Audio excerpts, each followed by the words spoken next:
Hello everyone, সবাই কেমন আছো? আশা করছি সবাই খুব ভালো আছো। তো আমি আজকে অনেক দিন পর আবার ভিডিও দিচ্ছি। বেশ কিছুদিন বন্ধ ছিল। তো এখন বাজে সন্ধে 5:30। তো আমি একটু ফেস ওয়াশ করে নিচ্ছি আর এখন একটু ময়েশ্চারাইজার লাগিয়ে নেব। কারণ সন্ধে লেগে গেছে, সন্ধে দিতে হবে। তাই এখন একটু তাড়াতাড়ি করে রেডি হয়ে নিচ্ছি। কারণ সন্ধে দিতে লেট হয়ে গেলে ভালো লাগে না। তো তোমাদের সাথে আমাদের বাড়ি ঠাকুরঘরটা একটু শেয়ার করলাম। হয়তো অনেক ভিডিওতেই দেখেছো। তো দেখো আজকে গোপালকে কত সুন্দর লাগছে। আমাদের এই রাধাকৃষ্ণ তাও দেখিয়ে দিলাম। তা এখন হচ্ছে সন্ধেবেলা চা বানিয়ে নিচ্ছি। বাবা মা নিচে আছে, মানে দোকানে আছে দুজনেই। তা আমি ঘরে আছি, ঘরে একটু চা বানিয়ে দিচ্ছি।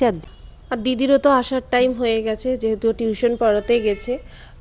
তো ভাবলাম ওরটাও একটু ঢেলে রেখে দিই, যখন আসবে একটু গরম করে দিয়ে দেবো। তো ভিডিওটা কেমন লাগলো অবশ্যই জানিও।